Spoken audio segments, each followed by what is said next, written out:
Game that we love to stumble upon, the sort of game when you can enjoy yourself by rubbing a few panels rather than concentrating on finding the magic racing line. A Destruction Derby copy. I hear you say no. Flatout brings a few new features though to this type of game.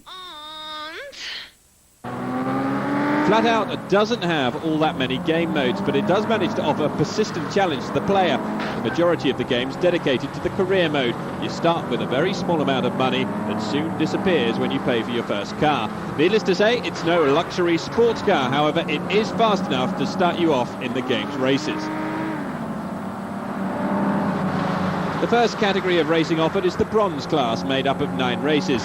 That you have to win to move up to the next level. Silver, which has 12 races, and gold with 15. Like in Gran Turismo, you're awarded for each victory with a certain amount of money depending on the race. With these funds, you can tune your car and turn it into a high-performance machine, or indeed upgrade to a faster model. Up to this point, there's nothing really new. It's the rendering of the environment that Flatout throws up a few surprises. For example, it's unusual to knock down an entire block of scaffolding simply by hitting one post.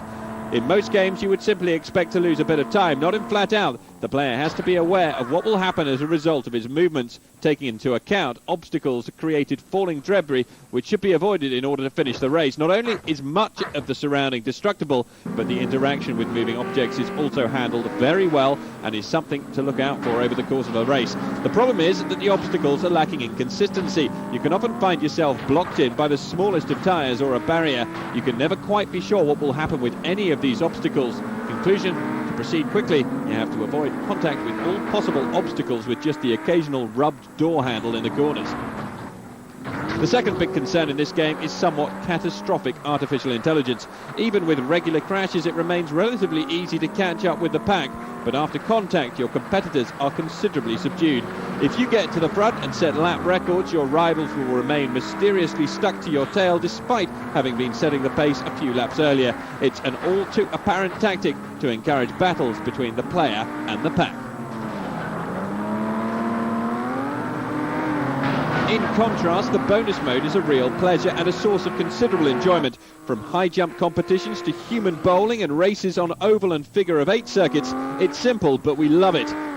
The graphic production of Flatout isn't bad. The backgrounds are varied, colourful and highly detailed. The 20 or so tracks in the game are well thought out, and the modelling of the cars are of a high standard. The damage engine is also impressive, as it introduces some new features to a game of this type that are perhaps overdue. Flatout overcomes its faults to offer an attractive proposition.